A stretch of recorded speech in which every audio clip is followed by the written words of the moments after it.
So Busta was on Fat Joe's Revolt show, and he issued a challenge to T.I. saying he was going to bust his ass. T.I. came back and responded and saying, it's a generational gap. That's not a good battle, blah, blah, blah, blah, whatever. So earlier this evening, I'm at the hookah bar that I almost got into a fight in, but the guy didn't show up, so we're good. Jeezy gets on IG and says, see, you've been on a royal campaign with this shit. Let's do it. So this entire night, before we were recording, I'm going back and forth with everybody on Twitter about who takes the crown if T.I. and Jeezy were to engage in a versus battle. So I pose a question to you, Kaz. And we're not just talking commercial hits. We're not talking just mixtape hits. We're talking the whole 9 yards of their catalogs.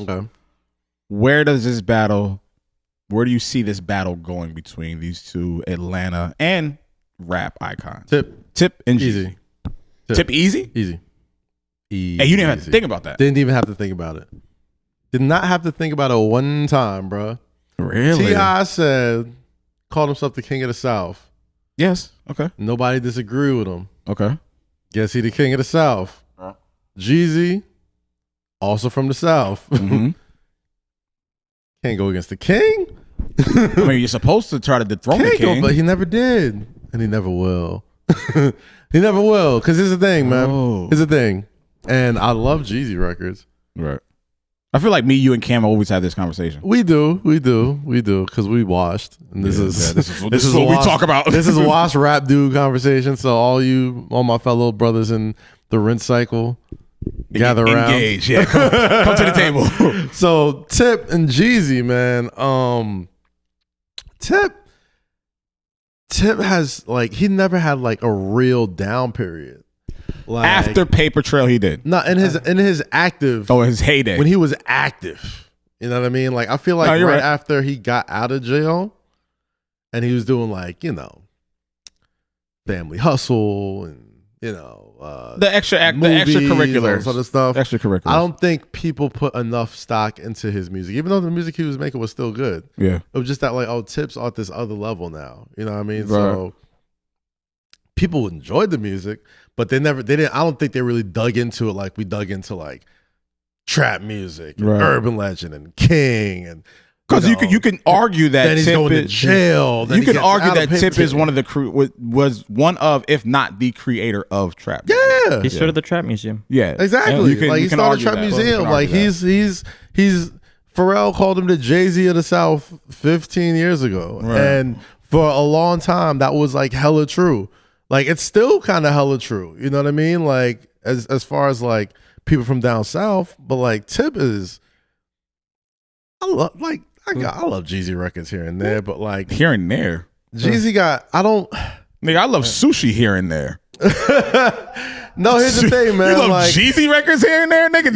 Jeezy records aren't spotty. I enjoy more Tip albums than Jeezy albums on the whole. See, in my catalog, my catalog love for both of them lies with Jeezy, not because just of the albums and his influence. It's also because his mixtape lineage and his mixtape blueprint is really, really deep. Yeah. And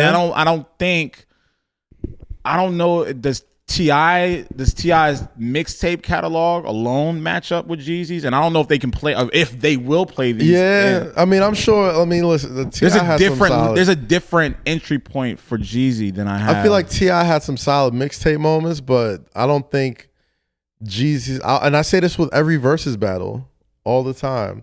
You can always tell who's gonna win the crowd over by who had the highest height. You know what I'm saying? In a versus battle, you can only play 20 songs, right?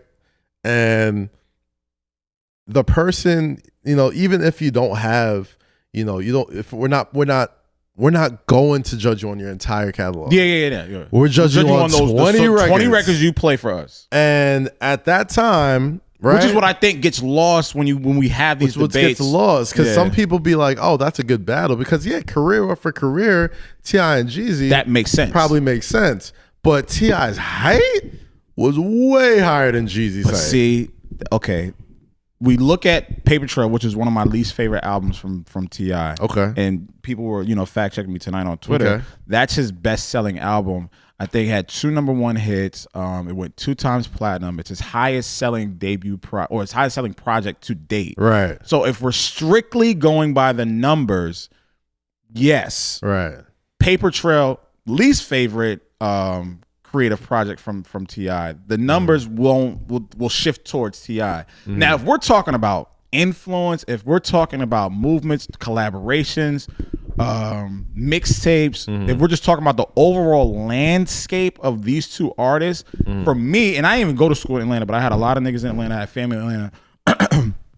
Jeezy's impact for me personally, in my own opinion, it just hit differently because I've never really seen that kind of movement in music before. You feel what I'm saying? Like, this nigga was moving with the mobsters, not to say he wasn't a mobster before the music, but the BMF saga and all that other shit, and then coming to New York and getting all this love from Hove, getting all this love from Wayne, getting all this love from Dipset, getting all this love from just everybody. Not to say Tip didn't. I was gonna say, yeah, this is not a negate or a battle of like who got more love, but it's just like the love that I saw Jeezy get.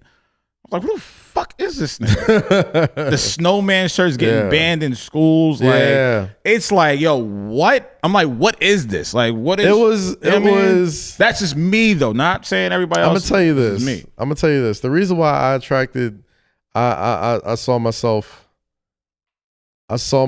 liking Jeezy music is because of the simple fact that for some strange reason, we love when selling drugs sounds good.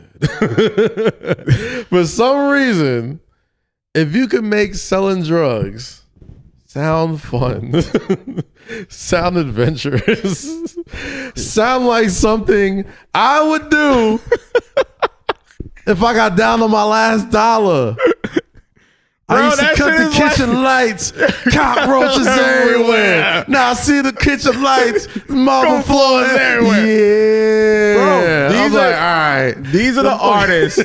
All right, so I'll give it to you like this.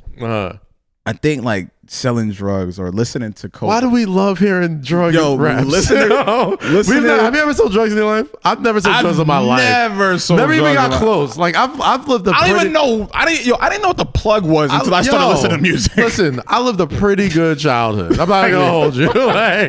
like I didn't, Y'all sound pretty defensive right now. I'm not trying to be defensive. I've just never done it. I'm just trying to make it be perfectly clear that like selling drugs. I know people that say selling drugs is my only option. I was never that close. I've seen it. I know niggas that do it. Never that close. Say less does not condone. No, Say less doesn't condone that. But it's like this. It's like this. Shut up, Jake. It's like this. They know we don't condone. There are certain artists that make drug dealing sound so euphoric and adventurous. It's know why? Yeah, Pusha T. Oh, Hove. Yes. Jeezy. Now them Griselda, Benny the Butcher. Oh man, the Locks. If I'm sitting here, it's fucking look at my.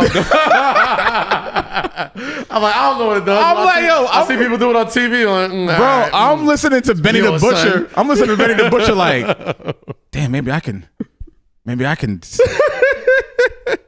can struggle and sell. And then rap about it. You know what it is? I don't even think it's the drug talk for us. I think it's like we can all relate to like struggle. It's not the drug talk and it's not the struggle. It's the success story of what it feels like to come from the mud and then say, yo, life was crazy. The feds was at my door. The re-up is done. I ran off on the plug. It's like, that sounds like so much fun. And you didn't die? Like you're saying all these awful things. Right. These things that like I never want to experience in my life and they probably never have to. Yeah. But if you make that sound good, and then you put some beats over it. Yeah, I can't wait to get in the studio and say I was on I-95 in a white van and the cops was on my ass and I had to like, bro, that sounds immaculate. Music that makes you want to put on a snorkel, no matter what weather it is. It's some black Air Force Ones. It's some black Air Forces. Anybody makes and, want to and do grab that? the Thule. Yo, I'm not mocking anyone who's actually so drunk. This is what suburban niggas talk about. Yo, this shit is so fun to listen to. Poppin' people, my name is Kaz. This is LowKey right here. And if you enjoy watching that from the Say Less with Kaz and LowKey podcast, you can check out more videos right here or here or here or wherever Eddin puts these screens at. But enjoy it. Subscribe to youtube.com/Kazeem and enjoy. And come back for more. Please. We're right here. Please do.